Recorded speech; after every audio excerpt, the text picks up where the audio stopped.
Okay. Um, so my understanding is that we are going to be reviewing contract problems. So the first thing we want to do is, Tammy, if I could have you go back to the hub there. Thank you so much. Um, is talk about who is using contract module currently and what are they doing with it?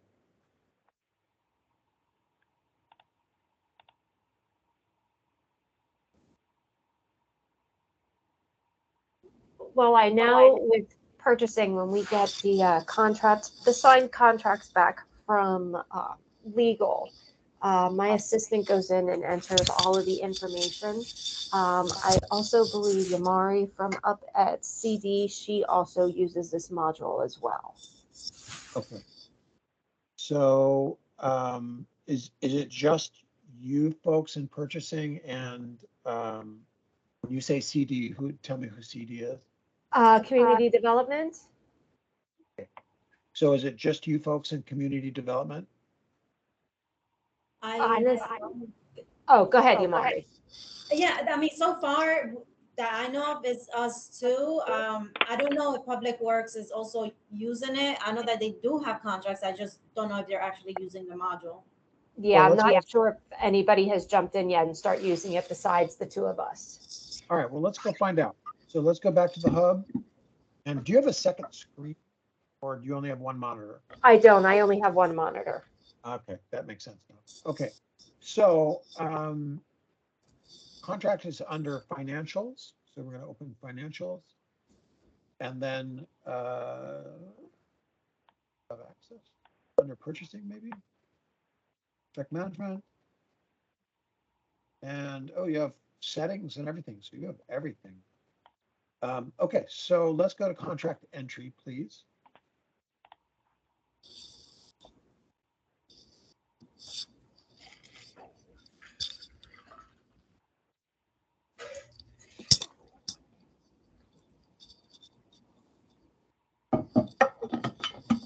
Okay, maybe I won't be sharing my screen today. There we go. Okay, so this was refreshed 3 months ago. So we have some, don't have the latest greatest, but we'll see what we had 3 months ago. So we'll do an open search. We'll say search and accept. And have one, exactly one contract. Is that likely on production? We probably have other contracts on production, right? I think people have been playing with them, but I honestly don't know how many. I have Okay. 4 out there. Right. Okay. I have some out there also. Oh, good. Do you, I'm glad. so do you want me to stop sharing my screen and let one of those two jump in and let them share their screen so you can see more? Well, it's not going to be more. Okay. I'm assuming you have access to everything. Yes, and right? also my assistant Juanita, she does as well. Right. So it's just a matter of what's on the train environment right now. As of 3 months ago, there wasn't very much. Okay. Okay. On production, we would have a lot more, but of course, we don't want to go to production and play around. So this is fine where we are. So do we have any specific questions or do you just want me to step through and kind of do the overview of contract processing, from soup to nuts? Yamari, Juanita, which would you guys like to do? Can you repeat what you said, please? Absolutely. So I was just offering to ask questions if anybody had any specific questions that they wanted to review, or if you just want to go through kind of contract overview, I can start at the very beginning and just go through everything.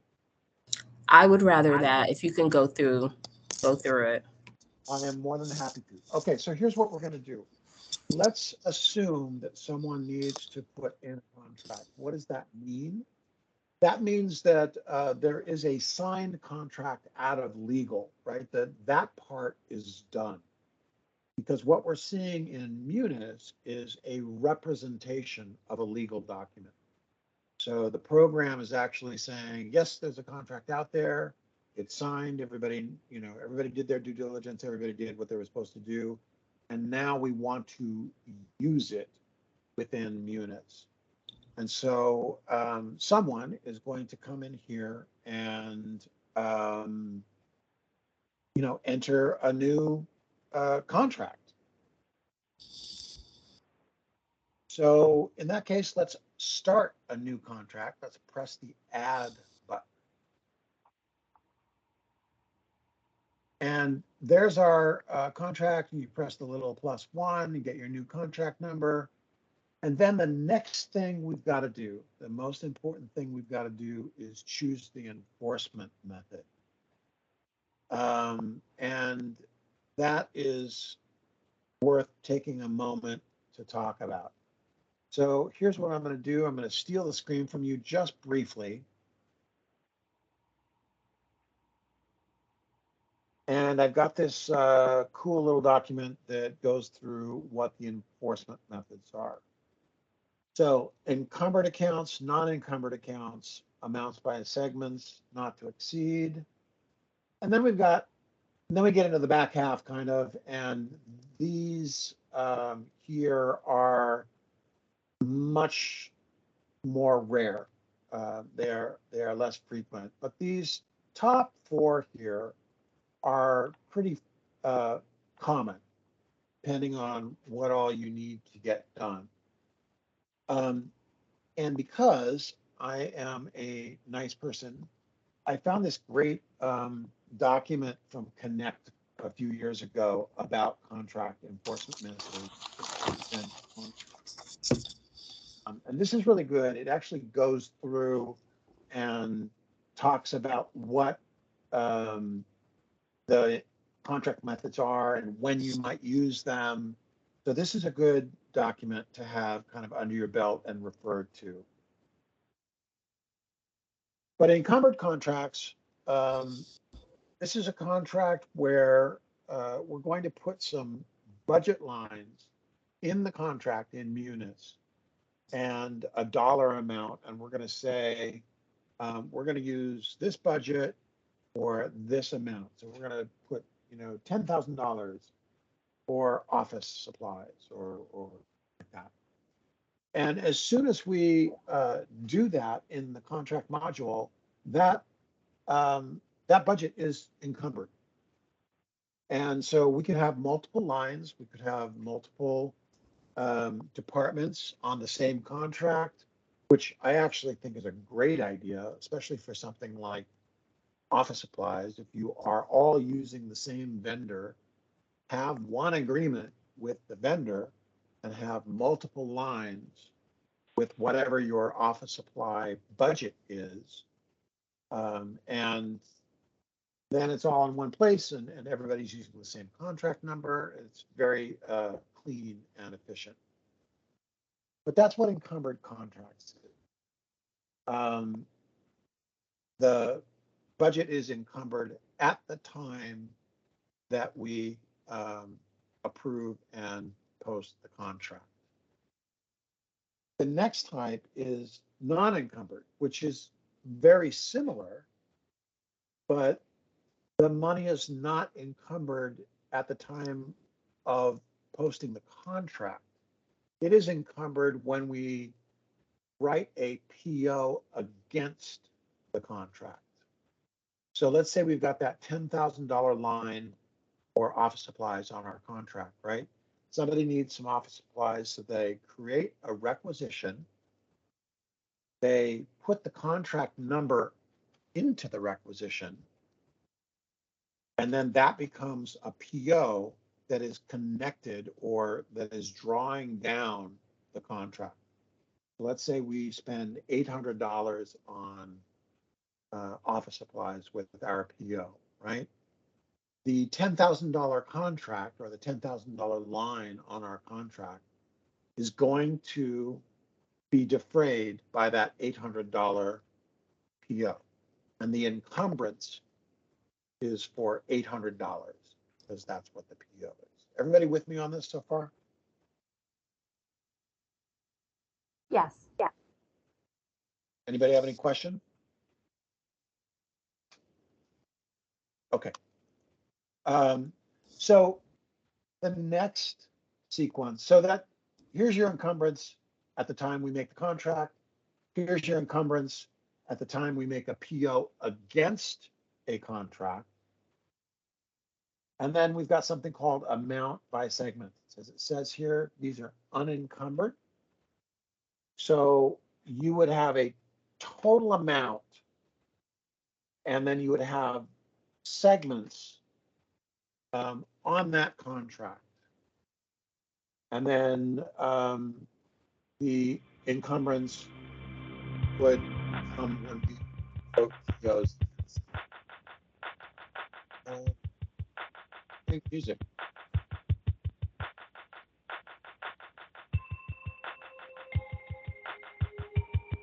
That's hearing music. Yep.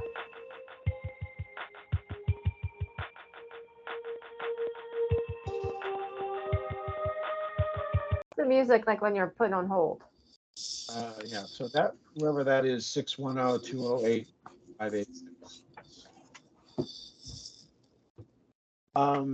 Okay, so amount by segments, you can set up a contract with a number of different things, right? So you could have office supplies, you could have operational supplies, you could have professional services, you would have different lines of different types with different segments, or you could do it by department segment in your chart, right? So you could have a contract with a vendor and you would have 12 lines and 12 different department segments on that contract for varying amounts. So that's what you can do with amount by segment. So this department has $4,000, this department has $700, this department has $6,000, and all those lines are on that amount by segment contract. And it's all unencumbered, right? It's set aside on the contract, but it's not encumbered until we issue a PO against it. But the nice thing is, because you're setting it up with a segment like, let's say, department, that means you're not limited by any kind of account. You're only limited by your department. And then there are contracts called not to exceed, and these are also unencumbered contracts, but there are no accounts, and you basically have a maximum dollar amount. And so you might have something like this for, I don't know, snow remediation, right? You don't know how much you're going to spend, but you know you don't want to go over $18,000. Does that make sense? So you've got that contract with the snow remediation vendor for not to exceed $18,000. And then you can use that contract to issue POs. And then if you hit $18,000, it will not accept any more POs unless you do a change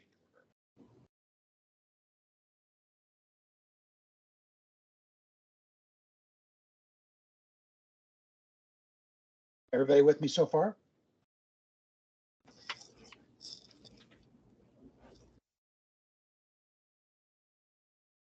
So of these four that I just went through, which enforcement methods do you use most frequently, or will you use most frequently? I think we use the encumbered accounts and the non-encumbered accounts. Okay, I mean, that's pretty common. In fact, to be honest, these first four here are used kind of in order of frequency. People use encumbered accounts the most, they use non-encumbered accounts the next most, and amount by segments the next most. So that makes perfect sense. Okay, go ahead and steal the screen back, please.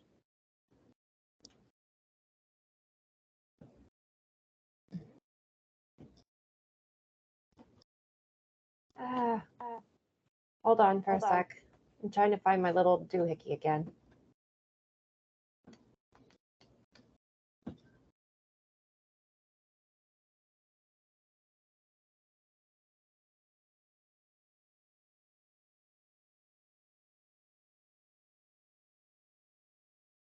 There we go. Great.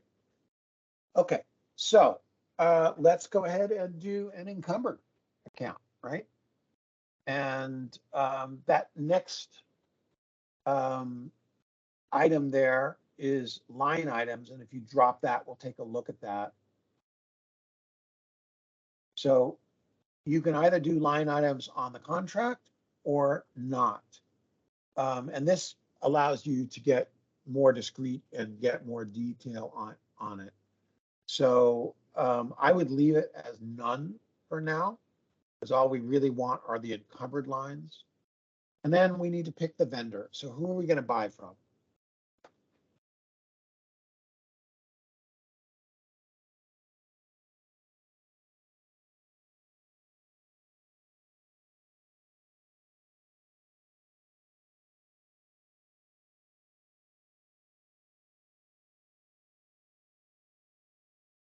Okay, great. And then we're going to keep going and we're going to check on that to be rolled checkbox. The thing about contracts is that they do not have to fit neatly inside the box of a fiscal year.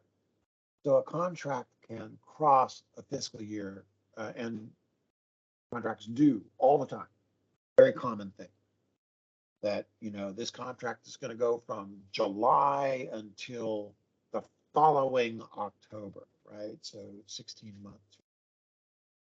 And so that to be rolled means that we want to bring the contract into the new fiscal year when we close the year.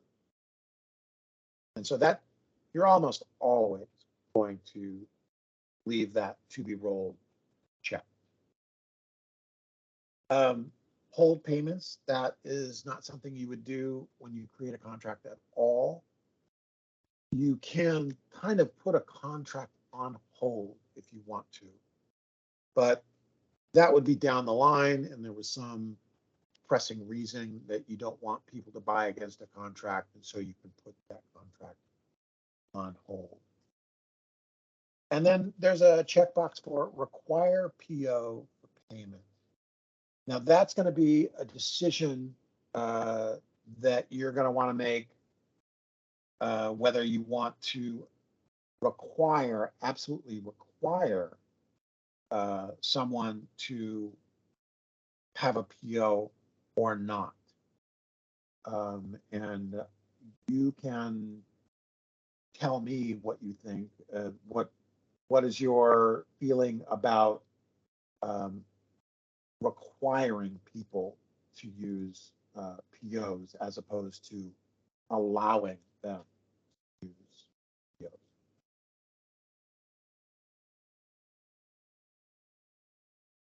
Sorry, I was muted. I don't think we require that now. Okay. All right, but that's what that does. And then we see a status. So currently we've just created this. And you see the little double carets there next to original. So there's two little statuses there, one for original and one for change order. So when we have a contract, we can create a change order for it, and you will know which document you're in because the little carets are going to point to whether you are in the original or in the change order. So that's a good thing to keep your eye on, to note whether you are in the original document or whether you are in the. And then the audit stuff, that comes in automatically. That just happens. And so does the department. So we're going down to the main tab there. So that department came in automatically from who you are, right? So that should be your department. Is that correct? Is that your department? Yes, it is. Good. And then do we have a project associated with this contract? If so, we would want to identify it. And then we would want to put some kind of useful description here. Now, usually on legal contracts, there's usually some kind of subheading in the contract that kind of says what it is or what it does. So that's kind of a good place to look for the beginning of a description there if we want to do that.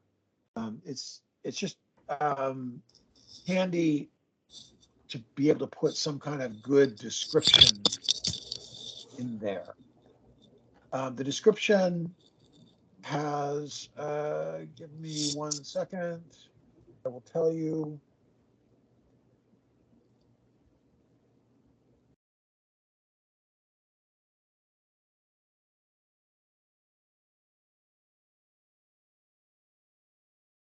"50 characters. We can put 50 characters in it. There we go. We're going to buy some cars. Okay. The year and the period come in automatically. And then Why does, quick question, why does it automatically come in with period 4? Because we are in train, and my guess is that the period on train is period 4. Gotcha. Thank you. So let's take a look at type there. And we can either do a standard contract or we might be doing a construction. In this case, we're buying some cars for the police department, so we're going to do a general. Okay, and then tab.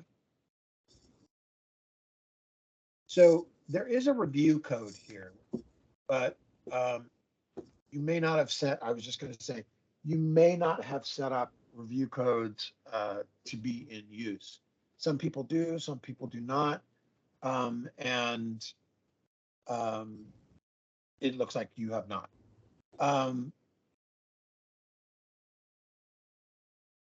And then there's a percent complete. So you can, at the very beginning, you can say, you know, we're just getting to put this into the system.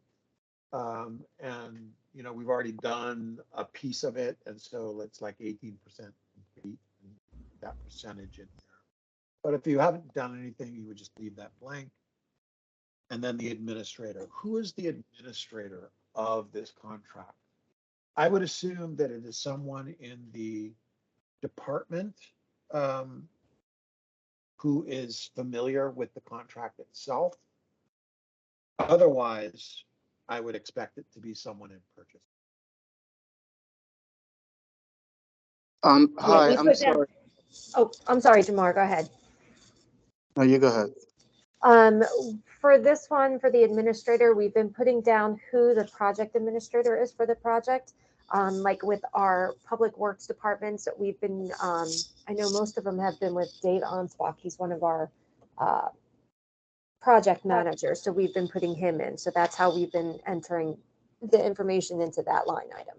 Okay, as long as everybody's doing the same thing and everybody knows what that field is. Great. I have a question with that though. What benefit does that have on having a project manager when they have no rights to the contract if someone else is inserting them? Are you asking me or are you asking? Well, yeah, I'm assuming you're the system person. So the advantage to having something in that field is to know who to reach out to if there is a question or issue.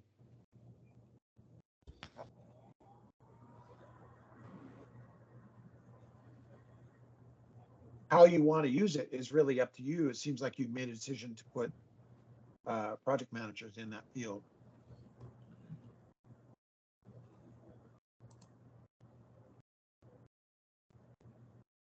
But if I came along after the fact and I had a question about this contract for some reason, whatever it is, I would reach out first to that person. I would expect that person to know, if not the most, then be able to direct me correctly, best resource for this contract. Yamari, if it's a CD project, if it's a CD and Public Works project working together, we can easily add you to it instead of Dave. However you want to do it, just let us know. I don't think I really care, considering that there's nothing I can do about it. Like if I want to change anything about it, then I have to constantly be going to whoever entered it. And if that person is no longer here, that's where I will get, I mean, not that that has happened yet, but it's just the control is a little bit like very limited to the person who enters it. Anyone? But that was like, it really doesn't matter for Okay. me.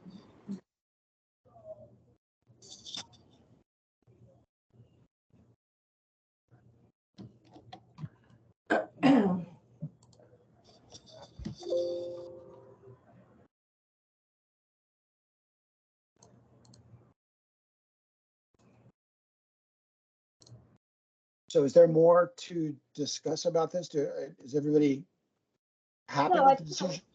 I think that's it. Yeah, no, I think that's it. All right, so, and then tab again, please, from the administrator field. Right, and then whoops, we went too fast. So Oh, the I'm sorry. estimated start, no, it's totally fine. Oh, sorry, yeah, workflow. So if you want to drop that, you can notify people or notify someone if you reach a certain percentage. Usually I do not see people using this particular feature, but this is what it is. You can leverage workflow at a certain percentage of completion.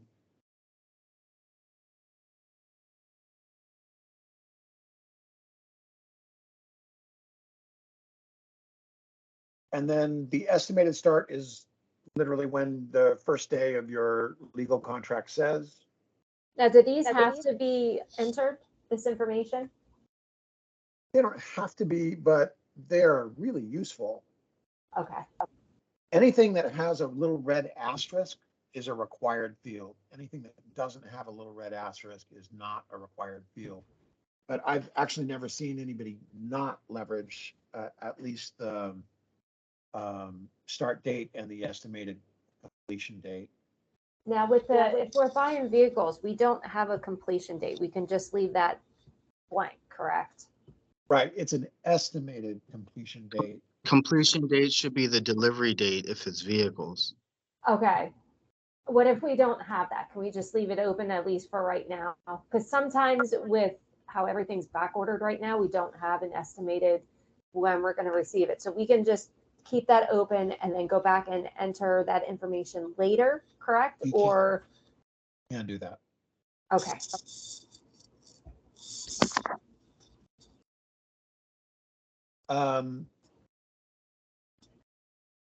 So yeah, and then so there's your estimated completion, and then you've got bid awarded. Now, are you folks using the bid module?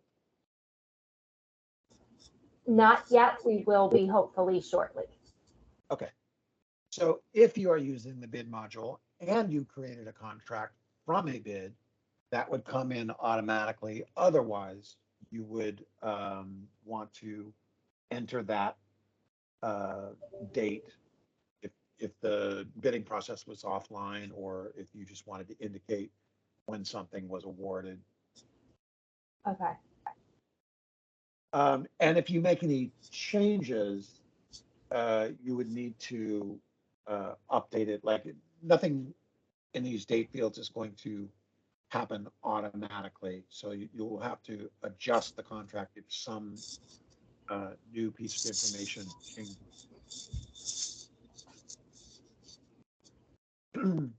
So To be clear, I'm sorry, I missed that. Sorry, Dean, Jamar here. We want as many of these fields to be filled in as possible. That produces the most usefulness of the contract module. Yeah, so you're absolutely right. The most information you have, the more it helps people coming in and looking at the contract. Now, something that didn't go through bidding won't have a bid award date, so it also has to be appropriate. Right, but it would have an approved by council date. Yep, absolutely. That approved, Jamar, real quick, the approved by council date, do you want that under the bid awarded date or do you want it under the approved date? Or do you want it under both? Under the approved date. Okay, Yeah, I tend to agree with that because when you go to the bid module, you are definitely going to have some bid awarded dates come in from the conversion process. And we also want the initial expiration to be included when this is set up. That's very important. Because this is what's going to give you alerts when we need to send something out to bid again. okay. That's when the automatic emails come up to the people. Now that sets up another question. When we fill in that information, who gets that email saying, hey, a contract's going to be expiring soon? Is there a set list of people who get it? Or is there only one person? It depends on how it's set up. There are notification workflows you can set up and you can include whoever you. Okay. So, Dean, let's just say, for example, if the purchasing office put in all our current contracts, would they need to designate the administrator for that particular department or division so that they get notifications and they don't all just come to purchasing? How does that part Right. work? So that's a good question.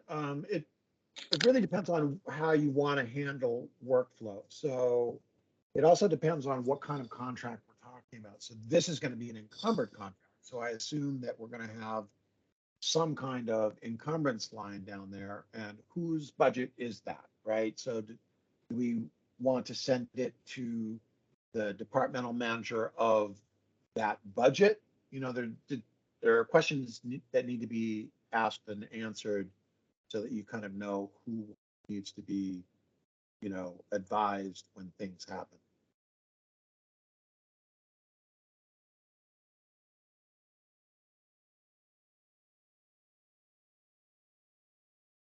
Jamar, I'm thinking with the chemicals, it would be Uh, probably Bill Riley over at the wastewater treatment plant. But if it's a construction one, like for the CIP, I'm assuming we'd put Dave in there. Yeah, he's overall capital projects, but for example, this is police vehicles, so that wouldn't be Dave. Okay, so that would be Cheryl, or do Yeah. we have to ask them who they want in that designated spot? So if we don't already know, it should be who's ever making the contract or service request. Okay. All right. And that person can really only be a division manager or department director. Okay. Note that a couple of fields go to automatically to the administrator, like that notification percentage down there. That goes on the left side. That goes to the administrator. But what we're talking about, notification setup and work.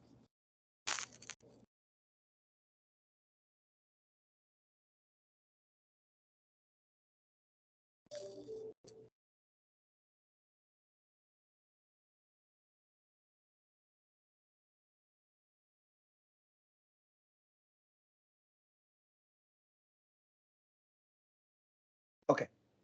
So, and then renewal action. So all of these things have to do kind of with milestones or in the contract itself. So that indicates a renewal date. So if there is some reason, if there is something that needs to happen after a certain date, it could be the same date as your initial expiration. But if some sort of action needs to happen, you would put that date in so that whoever's working with this contract would know that we need to renew this contract, or we need to, or renewal action means something internally, and we know that that date means this, whatever it means. And that can be set up before the initial expiration date, correct? None of these are dependent on any others. These Okay. are all just date fields, and you would use them to the best advantage. Okay. Like with the renewal action, if it's for a chemical, we'd like to send that out like at least a month ahead of time. That way they know, yeah, we're going to still be using them, and they get their notification on it. So I can just put down any date I want there, correct? You can put any date you want. Again, these dates are really just trying to help manage the flow of the contract. Okay. Thank you. And then the last date field is extended, and that indicates that it's been extended. So you would, let's say that it was a 6-month contract, and so our start date was 7/1, and then it's gonna run until the end of January, right? That's our estimated completion. But we actually decide to extend it another 3. So we're going to do a change order, and we're going to change that estimated completion, and we're going to say it was extended through March. And again, these fields are not going to drive anything. These are informational. Dean, and my apologies, I joined a little late coming from another meeting, but going to need you to give a good 15 minutes on change orders and posting contracts, that stuff. Definitely got change orders. That was the genesis of requesting today's session. So just want to make sure you make that a priority at some point. I did not understand that. Okay, but so I'm just going kind of from beginning to end, but we can kind of speed through the regular stuff and get to change orders very quickly if you like. Oh, no, please. I want to do beginning to end because we are recording this session and we're going to use it for future reference on our intranet. Just want to make sure among your topics, though, that you cover change orders and posting and all that fun stuff, because Jamari knows it better than me, but it was really like banging my head against the wall trying to figure that out. Got it. Yes, So it's a lot of steps. Sorry, I missed that. No, I was just apologizing to Jamar because it is a lot of steps. When someone creates the contract, they have basically all the power. So you constantly have to go to that person. It happened to be that Jamar had helped me with we did an example contract, and so he had the contract under his name, and anytime I wanted to do anything, I was unable to do it. That's why I was just trying to see if the administrator had the power, like basically to do a change order. That would have been great, but I don't know if the system allows it. Okay, so let me answer that question. The administrator, as we see the administrator here on this form, has nothing to do whatsoever with the ability to do anything in the system. What you're talking about is a security role that grants or inhibits people doing things. So people have the ability to do a contract change order because they've been granted a security role that allows them to do that.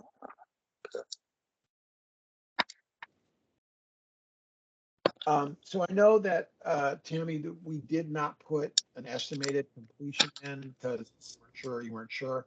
But if you would just be kind enough to put something in, yeah, great. Tab.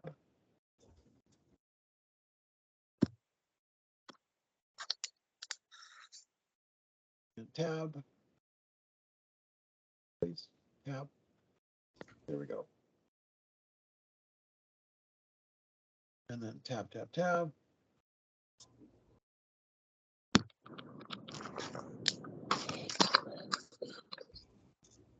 One more tab, please. There we go. That's interesting. So I expected that to change. We had an estimated start and an estimated completion, and so I expected the system to give me that math. Interesting. Tab one more time, maybe. Let's go back to the main tab. Huh. Well, that's interesting.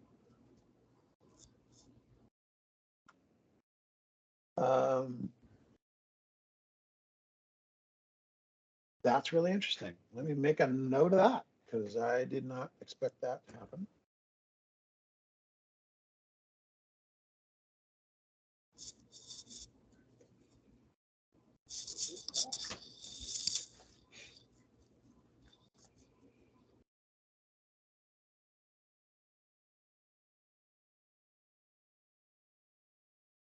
Okay, so what should have happened there is that as soon as you tabbed off of those dates, the system should have taken your estimated start and estimated completion and given you, done some math and given you the number of days in the contract.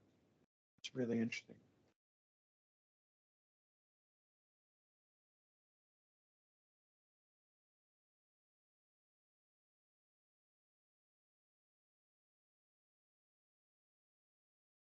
Okay, so go ahead, and the next tab is retainage. Do you use retainage? I don't believe we do. Okay, fine. I believe we want to use retainage. Okay, go right ahead. Yeah, because I know that that was one of the things they were looking to be able to do with this. So I don't think we want to do retainage on cars, but we can talk about that. And again, don't forget that I'm going to give you that nice enforcement method document that has stuff in there about contract as well.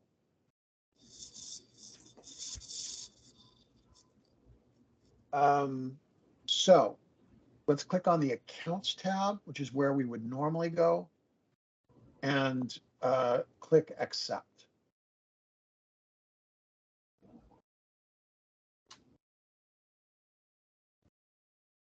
All right, so now our year comes in and we can say, what kind of encumbered contract do we want? What account and what amount do we want to put here? So this is probably going to be a capital asset account, I would guess, if we're buying vehicles.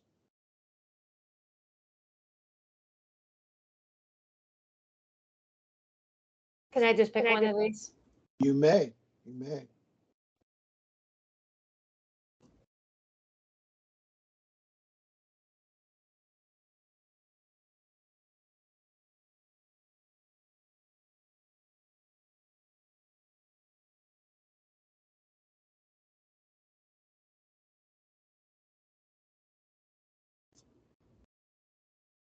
So how much we want to put in there? It's about 150. Okay. And now, if we want to, so that's coming off a project, right?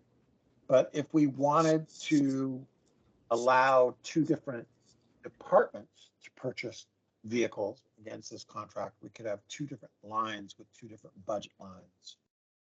So just indicating that this is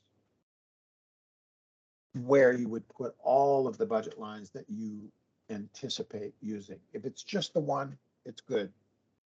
And we can delete that second line with the delete line button up above.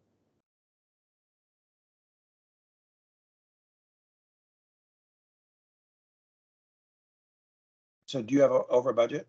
Okay, I'm assuming you do. I think we do with training. Okay, so now our contract is basically in good shape. We would want to obviously attach, oh, there's my days. So I wonder if that means you have to save to get that. That's really interesting that you have to save. I've seen it come in kind of like JavaScript where you just move off the date and it comes in. But in any case, we've got it now.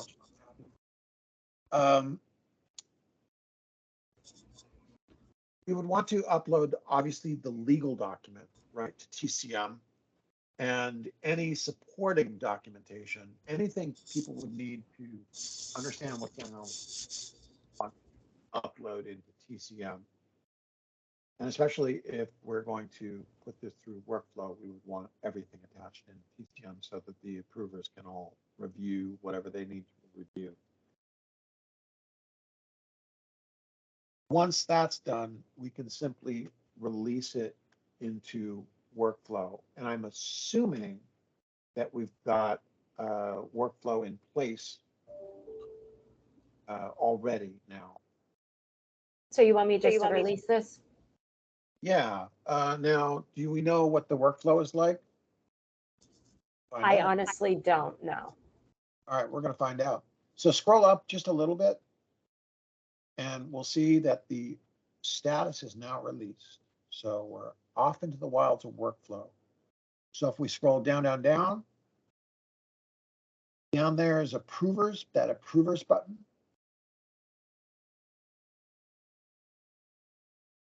And we are waiting for Richard Tornielli. That's our police chief.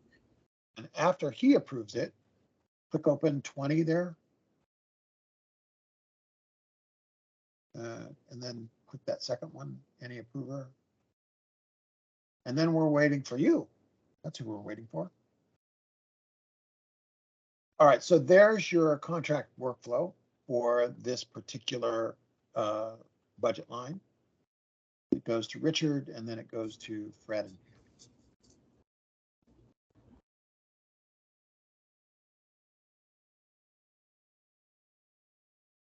Now, in terms of actually getting this approved without Richard, that would take some doing. However, I think we do have one contract in the system here, and we can go look at that, right? Let's do a search. Open search, accept.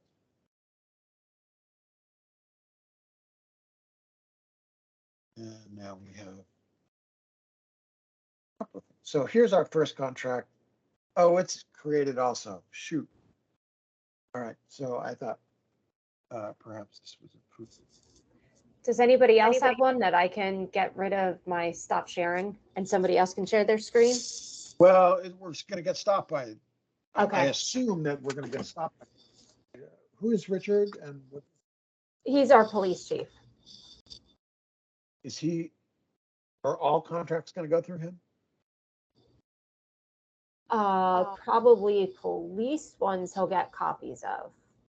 All right. So is there a budget line? Can we do a contract with somebody's budget line who's in the room here, and we can get that approved that way? Yamari, do you want to try it? I have like no contracts right now, and I don't know unless somebody's gonna tell me like what to do. I don't have anything in hand. Well, I mean, this is the contract we just did was kind of a demonstration. Was bogus. Doesn't have to be actual. We just need to take the steps and understand what happens afterward. So that we can do a change order. Yeah, I prefer not to. Okay. So that's sorry. Angie, do you have any? No, I don't do anything with them. I don't know if anyone else has any in train. Well, all we really need is a budget line that's going to go to somebody other than Richard, to somebody who's in the room so we can get it approved. You know what I'm saying? You can use one of mine. I can see if one of mine will go through. All right, so let's make another contract. And go ahead and let's make a non-encumbered contract this time. And find a vendor.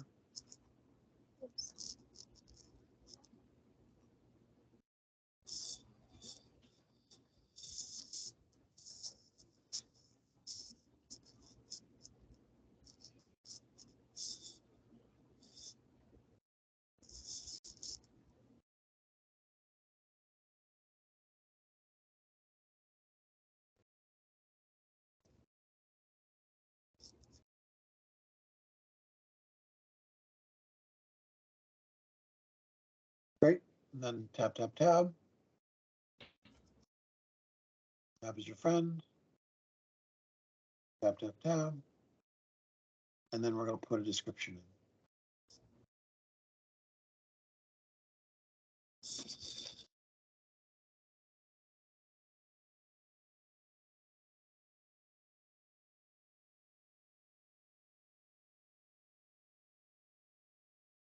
Great.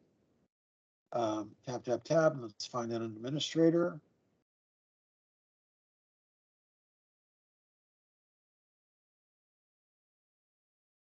Does it matter who I pick? Should I pick myself? Yeah, sure.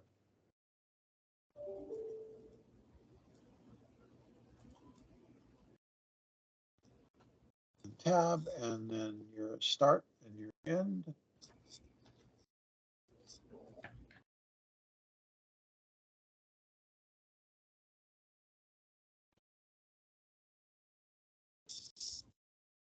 And look at that. See that? How the days came in?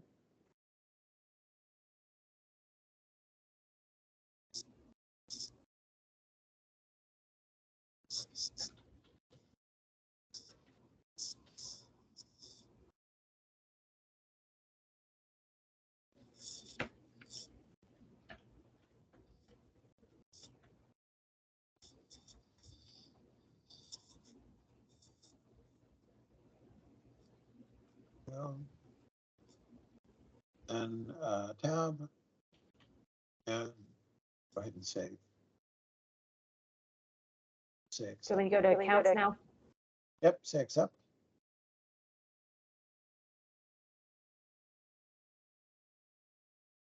Okay, so use an account that would come to you.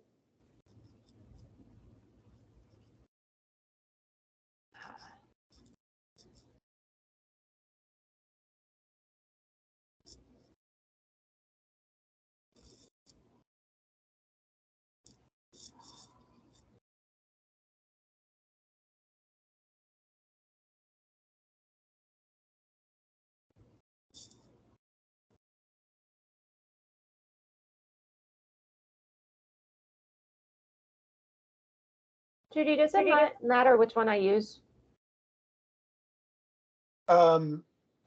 It does. It wants to be one of your accounts that would come to you in workflow. Other than that, it doesn't really matter. None of these come to me. So where are your expense accounts? I'm 010616. Right, and so we don't see, can you click back for me? Are these? There's our org, so that's the general fund. Yep. I think you need your org is the 010616. Because otherwise you're just going to get balance sheet account. Oh, yeah, you're going straight off the Gotcha. fund, not an org. Yep, there you go. Thank you.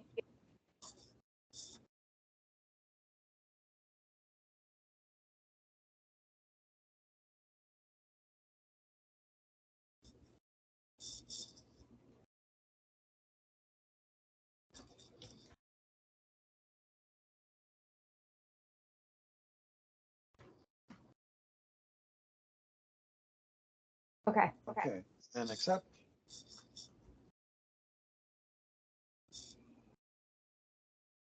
And go back, there we go, and we'll release that into the wilds. Bearing in mind that before we release anything, we want to upload and attach all the All okay. And you do that by hitting this button right here, right? Yeah, have you ever attached anything in TCM? It's worth I going think I have a couple times, yes. Not many, though. Okay, if you want to go through it, I'm happy to. Can we please? Sure. So let's click attach.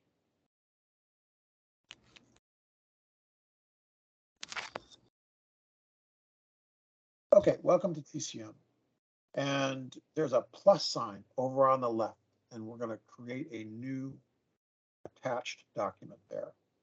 And what do we want to attach? We want to attach the contract itself, or do we want to attach an attachment? Okay, and then over on the right, it says attachment title, and I would put something there. Indicate what it is that we are going to upload. Okay. And then see if there's anything down there that's really important. That's the title is really the important thing. But you have some fields down there too. There's a notes field down there and all of that stuff. But I would click the up arrow. There's like a flat line and an up arrow in the ribbon up there, and that means upload. This one? Yep. There we go. Choose your file.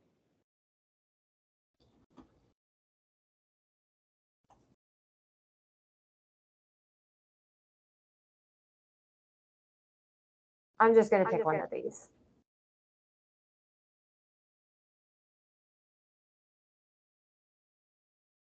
And import.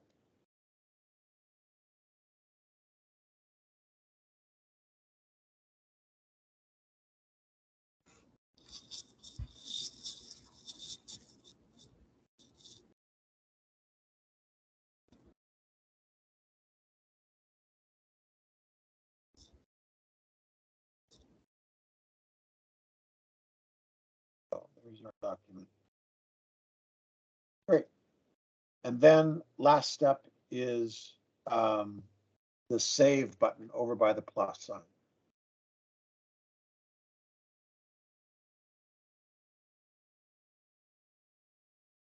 And then on the right side, don't worry about that.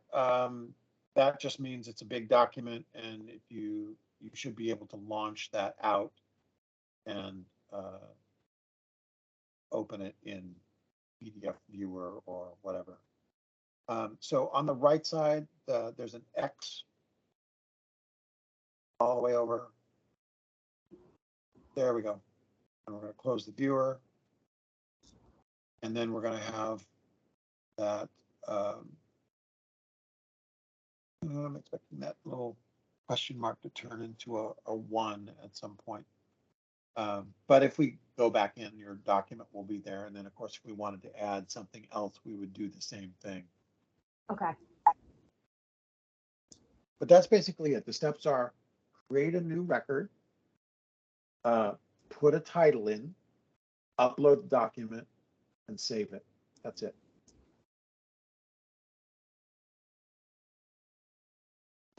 Okay, so we released it? No, we haven't released it yet. So we're going to release it. Oh, yes, we did release it. Yeah, we did release it. All right. So let's scroll down.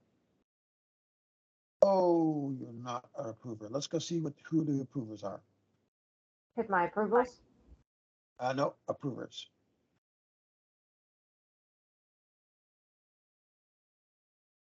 And it's waiting for Jamar. Oh, well, that's good.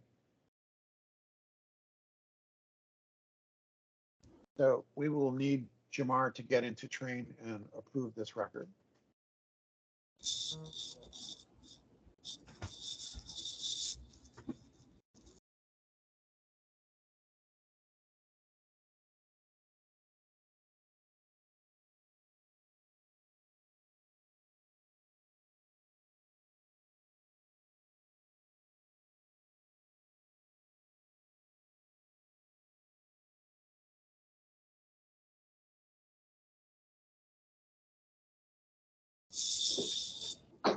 So Dean, I have a question for you. Go for it. Okay, so in case Jamar is on vacation and he forgot to forward that to me, is there any way that we can do that now and I can approve it? So tell me again what we're going to do. In case he goes on vacation, Jamar, and then I need to approve it, is there any way that we can do that now so I can approve it in this time? Yeah, so here's the deal. After it's released, it's kind of in workflow. And so there's not much you can do. I mean, there are some things you can do, but there are fewer things you can do once it's released, right? Because it's in the pipeline.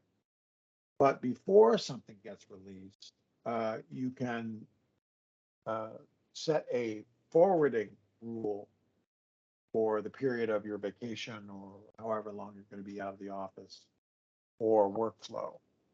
And that's really easy to do and should be done before you leave the office on your last day, right? If vacation is starting tomorrow, you should set your workflow forwarding rule on at the end of day to day. Does that answer your question? Okay, well then, if we forget to do that before we go on vacation, do we have to contact IT then, so he can Okay. forward it?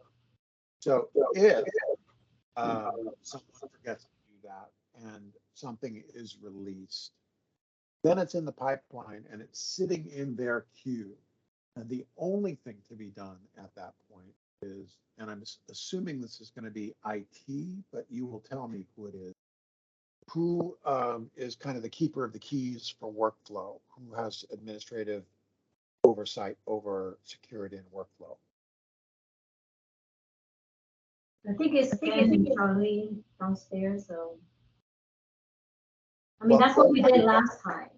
Okay, well, whoever that person is, that person should go find this contract workflow and forward it to someone.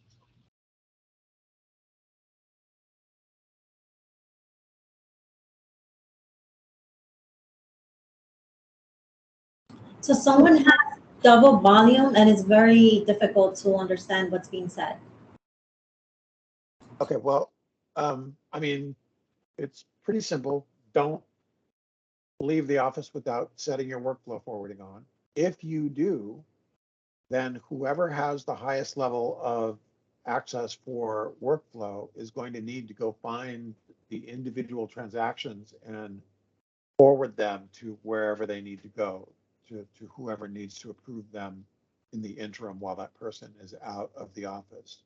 But it's someone who has access to Workflow Central and the permissions to work with that.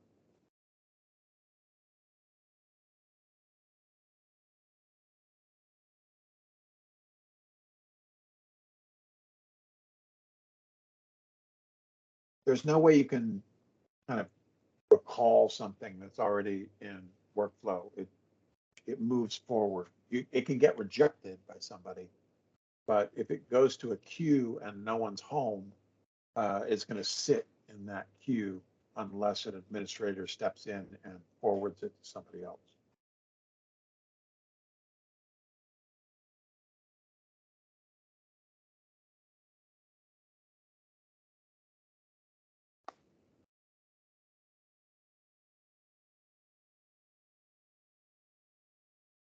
So I see that Jamar is on hold. I'm assuming he is going to go find this. Yeah, try to contact IT so they can forward that to me, but they don't pick up the phone.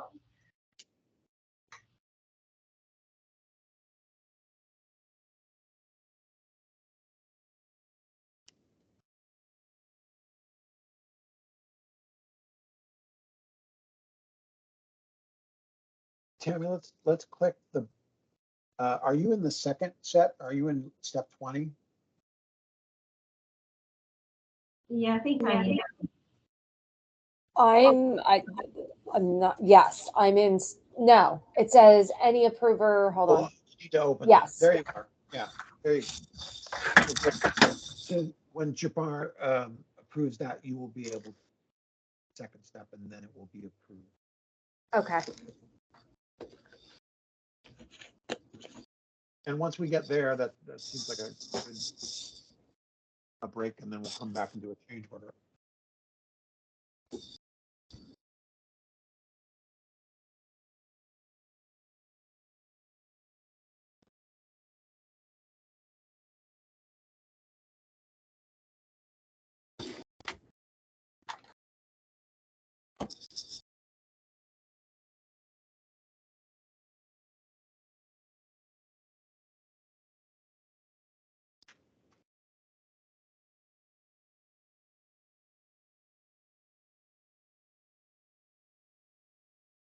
Real quick though, while we're waiting, let's go to Tyler Hub and scroll up, please. And in Tyler menu, if we would search for workflow assistant.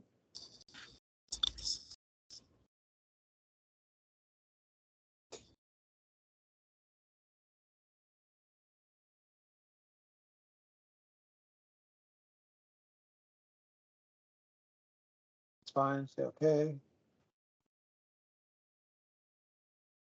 And there is a forwarding button on the right-hand side of the ribbon. There's a little Z there. Yep. Go ahead and click that. And here is how we do workflow forwarding. So you can say enable forwarding of all my work, and then you pick someone to send it to. Now that means everything's going to go to that person. What if my person's not up here? Because I'm not seeing Juanita up here, and she would be the one for me. How do I get And that Juanita changed? is not set up as a workflow approver. She needs to be set up as a workflow approver. Okay. And who would do that?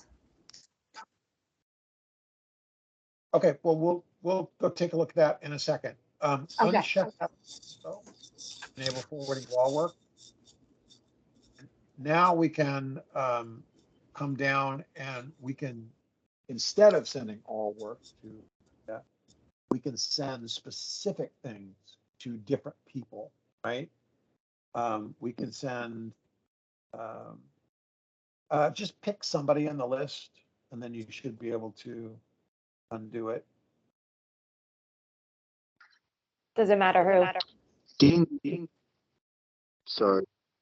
And uncheck. Did you the list. forward mine? Because I'm in the train and it says forwarding is on.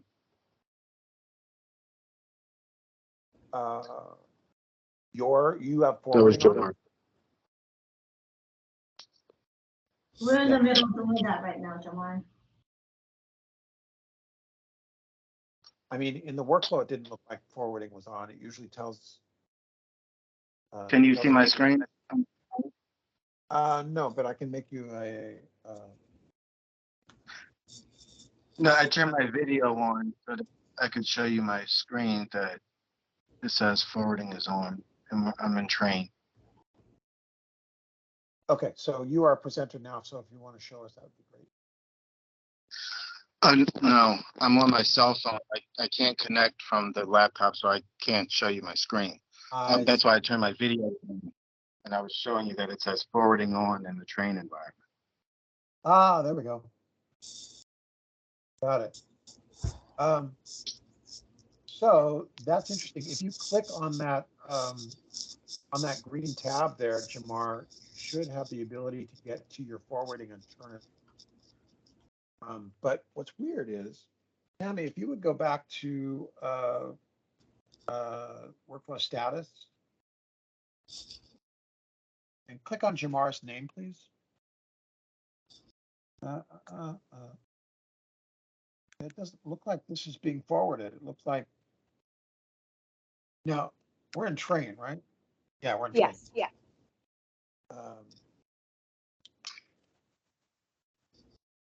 I still have 2 users for me, which is probably what the issue is. We have this 5255 J Kelly, and then there's a Jamar Kelly, which has This looks never like been Jamar. resolved since. So can you log in as Jamar Kelly rather than the other Jamar?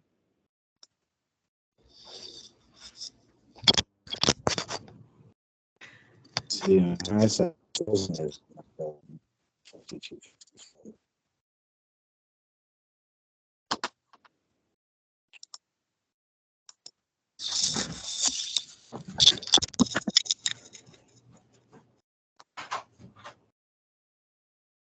hard not to spit my water out. When Jamar comes on and does his little finger. Oh my God. And I can't mute myself. So I'm like, and I'm like,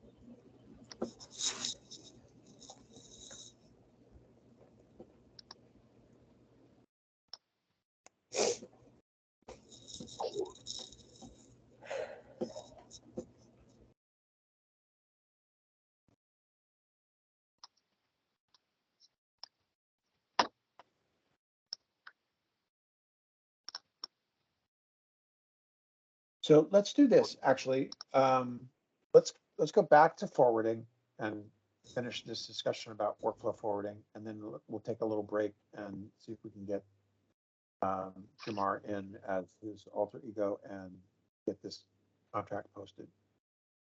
So Tammy, let's go back to workflow forwarding, please.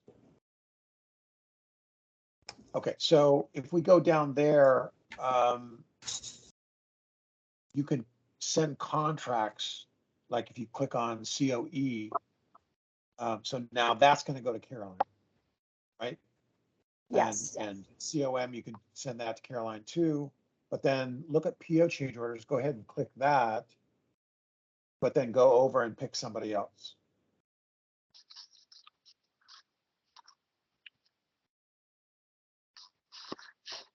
Yeah, so now that's going to go to Judy. So you can either send all your work to somebody up above, or you can send your work in pieces to You can want. pick and choose, and it doesn't matter who you send it to.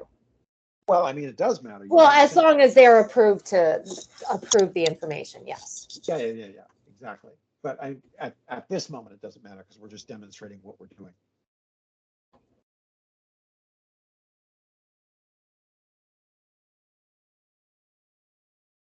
Yeah, great.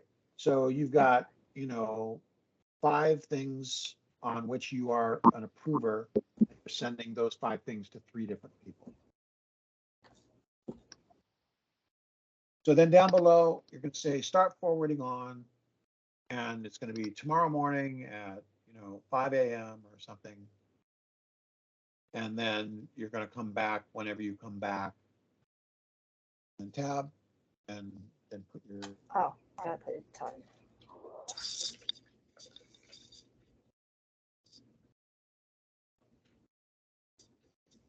Yep, exactly.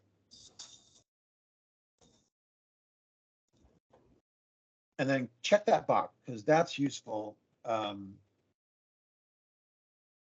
So if something happens, something erroneous happens in setting up this forwarding, you want to be notified. So then you would say accept, and then you would be, I don't say accept, but you would say accept, and then you would be forwarded until whatever that date was, the 18th. So that's how you set up forwarding. And we can do this ourselves. We don't have to go through IT and have them do this for us. That is absolutely correct. You can also go ahead and click cancel on this. And go ahead and close this tab and go to the hub. You don't have any approvals rather, but click those that vertical 3 dots there in approvals in your green tab there. And this is all about the card. Yeah, so click on the 0 and see if it'll open anything. There we go, cool. But it doesn't, oh, settings down in the corner there. Settings, and there's your forwarding, right? So you can do forwarding straight from here also. Okay.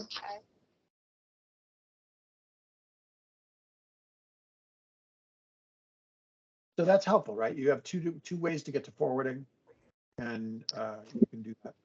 The search term for that was workflow assistance. The first one was Workflow Assistant, and the second one is just on your approvals tab here on your approval card. Just click that and go to the settings button to forwarding from there. Does everyone have access to the workflow assistant? Because I don't see it on mine. I can't answer that. It's very possible that they do not. Okay. But Yamari, Yamari, which one did you try to go through? Your approval tab here, or trying to search workflow assistant? Trying to search for workflow assistant, but when I do the number thing, it does come up. Okay. But I was just curious on why it doesn't come up as workflow assistant. Because it hasn't been surfaced for you. That was a decision somebody made when they set up Okay. permissions.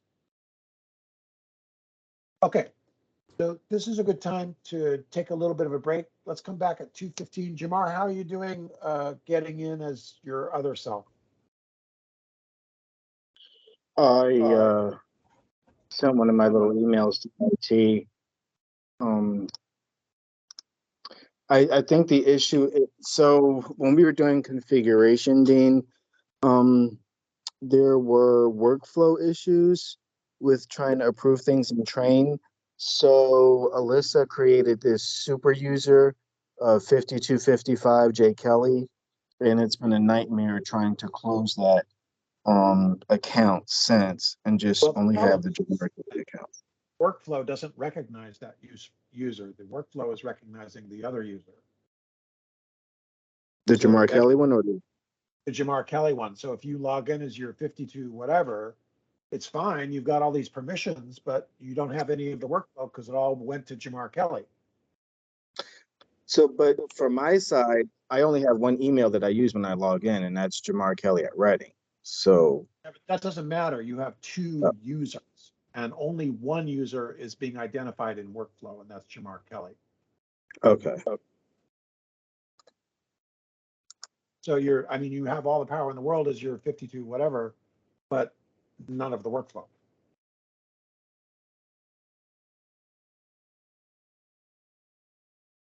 So how do I get the workflow? You got to log in as Jamar Kelly. Didn't. Um,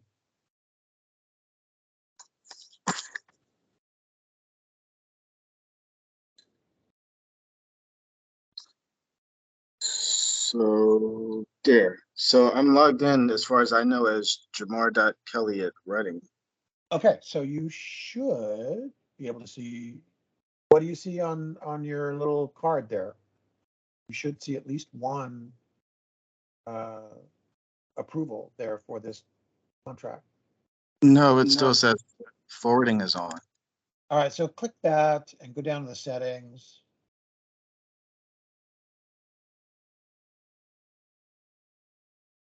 No, see that you are logged in as 5250 whatever. So you are logged in as the other Jamar Kelly. And Train. How do I? Is there a way to switch them? Yeah, there is. Do you not have the credentials to log in as Jamar Kelly?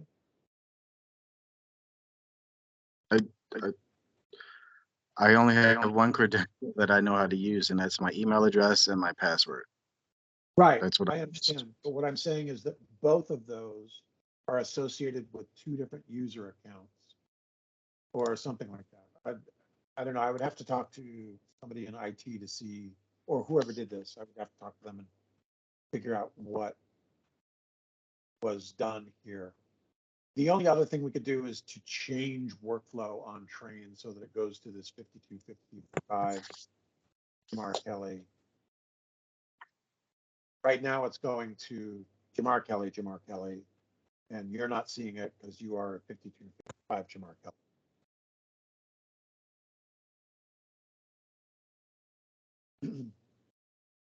Let's take a break, get some fresh air.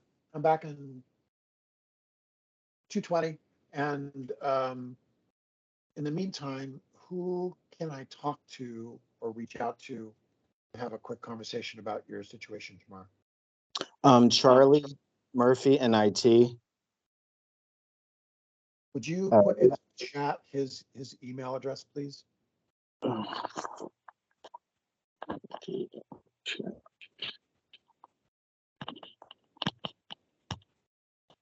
Some participant.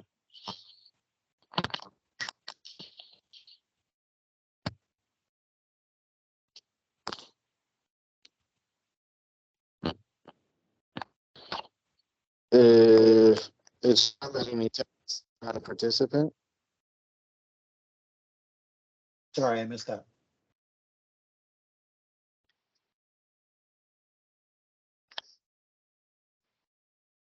It's not letting me type in the chat box. It's not a participant. All right, I'm sorry to ask you to do this, but would you just email it to me then? I think it's his first name dot last name. It's Charles, Charles dot Murphy, Murphy at readingpa.gov as in Victor. Thank you so much. You're welcome. And 15 or so. Perfect. Thank you.